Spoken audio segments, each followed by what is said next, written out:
Saya kasih tahu, Sunan Kudus sama Sunan Kalijaga ini kan seperti saudara dan senior dan junior. Mereka satu perjuangan, satu misi segala macam.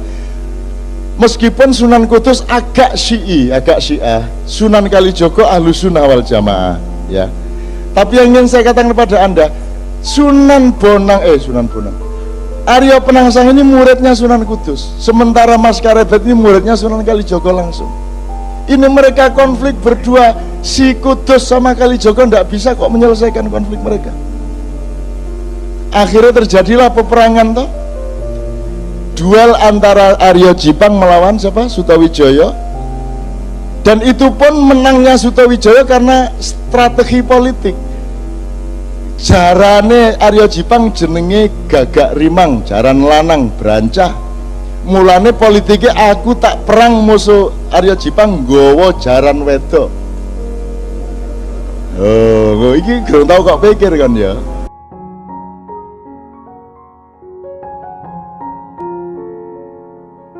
Itu di Persia sana, jadi itu di zaman Genghis Khan. Ada seorang sufi gendeng kayak Abu Nawas diundang nang keraton, gak diterima karo satpam karena pakaiannya tidak memenuhi syarat. Akhirnya dia mulai nyili tonggone berpakaian tertib yang memenuhi syarat. Dia datang lagi ke keraton, sampai di situ diterima. Mangkel atine sing diterima lak dudu aku ah, sing diterima lak pakaianku ah. Akhirnya dia melebu ke perjamuan, kelambine dicopot, sebenarnya dicopot dilewebokno ngono nang bleng. Akhirnya mulai karo katokan tok, satpam dulu kok sampean mangsul katokan. Lho sing diundang lak pakaian dudu aku, mulai deh. Iku Nasruddin. Tapi lak gak sampai, jangan sambil dibledot. Nah, Sunan Kalijaga Jawa rek lebih dari wong Arab ya wong Persia. Nek ngono tok gampang iku kudu luwih dramatis. Ngono nek Jawa. Ya misalnya oke. Jadi Sunan Kalijaga itu pun dia mengalami kegagalan. Saya kasih dua aja kegagalannya. Kegagalan dalam arti dia nggak gagal, cuman sejarah punya sifat sendiri dan Allah memiliki rencana sendiri. Kamu tahu Mas Karebet ketika dia menjadi Raja Demak, tapi dia memilih beristana di Pajang, itu ada yang tidak terima, yang merasa dia lebih berhak untuk menjadi raja, yaitu Haryo Jipang atau Haryo Raden Penangsang. Ya, Karebet ini sakti luar biasa. Karebet ini yang memegang Kiai Sangkelat. Kiai Sangkelat ini yang membuat adalah Empu Supo Anom. Itu empu nomor 1 kerajaan Mojopahit yang pernah dicuri keris ini dari kerajaan Demak oleh oleh Ki Maling Celuring. Jadi tahu Grung Maling Celuring? Celuring itu asal usulnya iku ana wong jenenge Ki Celuring ndek Blambangan kono. Carane mlebu omahe wong iku gak perlu lawang, gak perlu bolongan, pokoknya ana lampu titik set mlebu deh. Maka dia berhasil mencuri Kiai Sangkelat ini di kerajaan Demak. Wes digonang Blambangan, Sunan Kalijaga roh, oh gampang pos supaya konang Blambangan pura-pura oh dadi pandai besi. Wes pokoknya diatur ke Sunan Kalijaga iso balik meneh lah. Akhirnya dicekel Karebet. Nah Karebet ini mau ngelawan arek cilik jenenge Arya Penangsang gak enak sih. Arek cilik pediding kok tak sikat temenan kon. Akhirnya yang dikongkon ngladeni anak angkatnya, yaitu Jebeng Sutawijaya atau yang kelak menjadi Panembahan Senopati. Gitu ya. Saya kasih tahu, Sunan Kudus sama Sunan Kalijaga ini kan seperti saudara dan senior dan junior. Mereka satu perjuangan, satu misi segala macam. Meskipun Sunan Kudus agak Syiah, Sunan Kalijaga Ahlus Sunnah wal Jamaah, ya. Tapi yang ingin saya katakan kepada Anda, Sunan Bonang, Arya Penangsang ini muridnya Sunan Kudus, sementara Mas Karebet ini muridnya Sunan Kalijaga langsung. Ini mereka konflik berdua, si Kudus sama Kalijaga tidak bisa kok menyelesaikan konflik mereka. akhirnya terjadilah peperangan toh, duel antara Arya Jipang melawan siapa? Sutawijaya. Dan itu pun menangnya Sutawijaya karena strategi politik. Jarane Arya Jipang jenenge Gagak Rimang, jaran lanang brancah. Mulane politiknya aku tak perang musuh Arya Jipang nggawa jaran wedok. Oh, iki gak tau kok pikir kan ya. Nggawa jaran wedok sing seksi. Jadi akhirnya ditambahi susu loro di sore kan gitu. Anggur ngomong seksi ngono gemeriyuk. Oke? Kan ngerti ceritanya nyenengke kok. Nek ceritanya itu memang dramatis. Akhirnya tidak terkendali Gagak Rimang ini. Jadi Arya Jipang di seberang sungai, Panembahan Senopati di sini, Jepeng di sini. Begitu si Gagak Rimang ngelihat kuda ini, dia langsung meloncat menyeberangi sungai di luar kendali Arya Jipang. Nah, ketika kudanya larat seperti itu, dia tidak mampu menguasai dirinya, sehingga tombak Kiai Banca si Jepeng Sutawijaya ini masuk ke perutnya Arya Penangsang. Nah, ketika ditarik, ternyata ususnya membaur keluar sampai akhirnya ngguleti sak wetenge sak nggon sabuke, sehingga ketika Arya Penangsang menarik kerisnya, ususnya brodol, kena kerisnya dewe mati. Lho, nyenengno iku. Artinya adegannya iso-iso lain lho.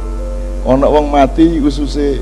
Saya terus jadi eling Cak Nur Khalil Majid itu meninggalnya dalam keadaan ususnya masih di luar perut. Dan aku takon nang Bu Umi ki kapan jari dokter iki ususnya dilebokno, jari dokter anu ngenteni Cak Nur sehat.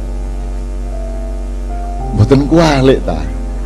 Nek prasa kula Cak Nur sehat ususnya dilebokno lha ngoten sih. Nek jari dokter gak Cak Nur dinteni sehat sik kae ususnya dilebokno. Iki sing bener sing diki filsafate iki. Itu juga yang terjadi pada Arya.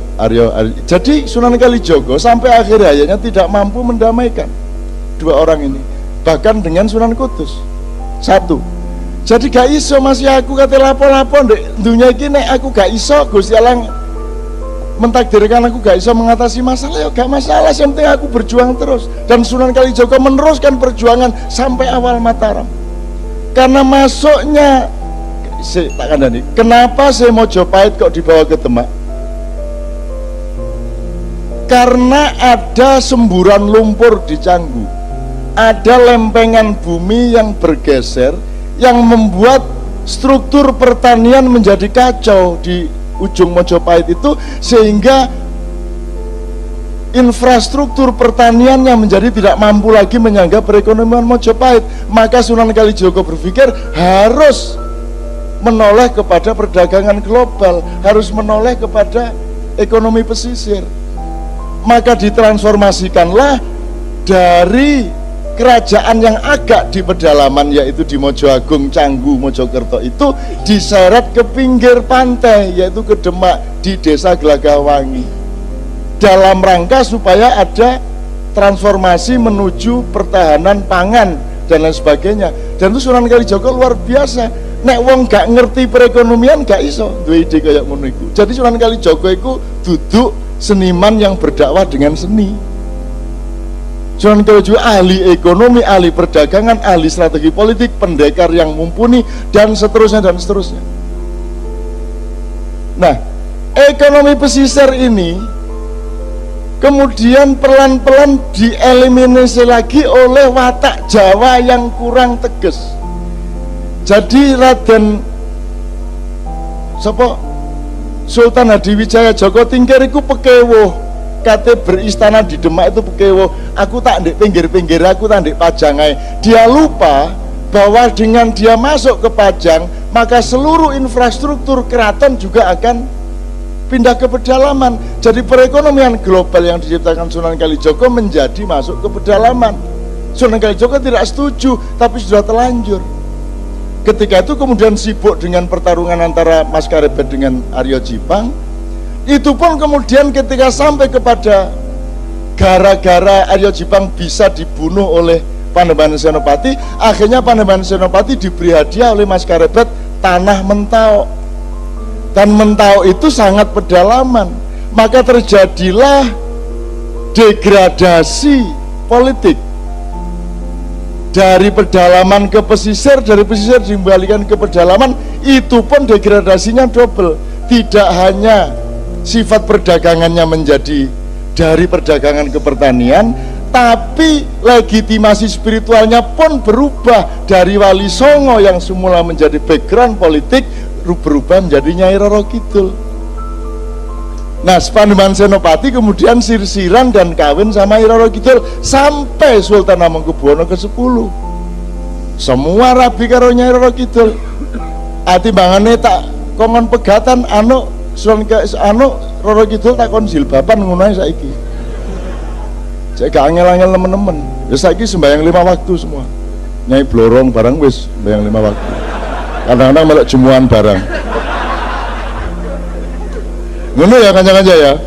Saya ingin mengatakan kepada Anda, ayo belajar sejarah supaya Anda tahu Anda ini Garuda. Anda ini bangsa besar. Kan itu kan selalu saya omongkan di Bang-Bang Wetan. Nggak apa-apa sampai akhir hayat Anda belum berhasil, nggak apa-apa. Anakmu yang berhasil, nek gak anakmu putumu. Tapi kita bangun kembali paruh yang baru itu, kuku yang baru itu, dan tidak pernah putus asa. Gak direken karo pemerintah, gak direken karo Indonesia, anggapmu Bang-Bang Wetan direken ngono ta ya apa? Kene ya gak ono sing ngreken. Gitu loh. Ayo direken-reken dhewe. Kok repot. Geden di Bang-Bang Wetan karo Indonesia aku takon secara nilai. Secara nilai, komprehensinya, kedalamannya, ketinggiannya, ketajamannya, gede mana Indonesia sama Bang-Bang Wetan? Pernahkah Indonesia mencapai ilmu-ilmu seperti ini? Tidak kan? Lagi lebih besar Bang-Bang Wetan. Lah iya, wong jelas Bang-Bang Wetan luwih gede timbang Indonesia, kok kon njaluk digendong Indonesia? Lah dengkek Indonesia gendong Bang-Bang Wetan. Kon sing kudu gendong Indonesia, betul enggak? Kamu jangan minta diakui oleh yang lebih kecil dari kamu. Nggak kuat hatinya, nggak kuat pikirannya. Kamu yang lebih besar dari mereka, kamu yang menampung mereka, kamu yang punya kebesaran jiwa kepada Indonesia. Bung Karno iso pidato ngene iki. Manggel aku suwe-suwe. Lho nek Sunan Kalijaga ngene iki, seluruh ilmu dia kuasai sebagaimana Rasulullah Muhammad sallallahu alaihi